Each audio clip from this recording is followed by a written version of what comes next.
Happy birthday, best friend! Thank you, best friend. Ready ka na ba sa magiging task mo? Oo naman, no? Alam mo, best friend, si Mark, ang dali ng task niya. Kaya natapos niya agad. Kaya ayun, mayaman na din sila ngayon. Hala, sana all. Sana madali lang din yung task ko.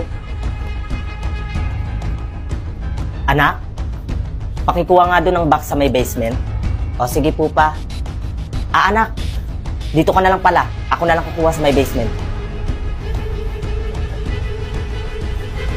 Best friend?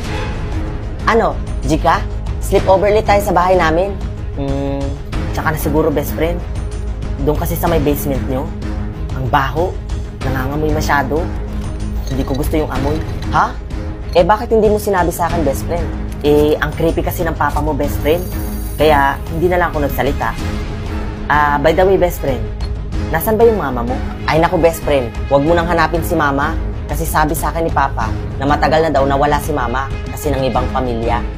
Ganun ba? Tsaka, best friend, pagpasensyahan mo na si Papa, siguro napagod lang yun.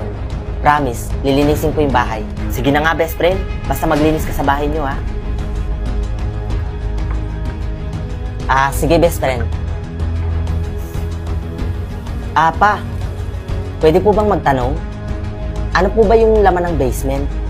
Kasi sabi po ng kaibigan ko, medyo nangangamoy daw doon. Ano? Sinabi niya yun, anak?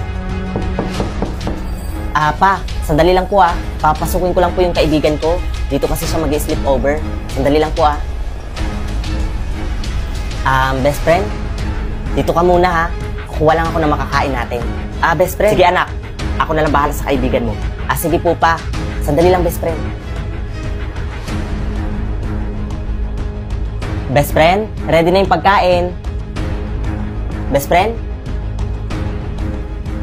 O, anak, bakit? Pa, nakita niyo po ba yung kaibigan ko? Kakauwi niya lang, eh. Ha? Eh, bakit naman daw po siya umuwi? Abay, yan ang hindi ko alam, anak. Basta kanina, nagpaalam siya sa akin na uuwi daw siya.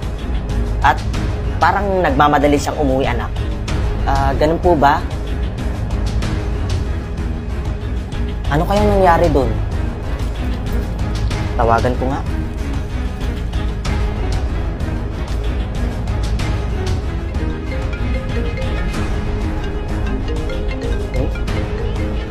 Sa may bandang basement yan,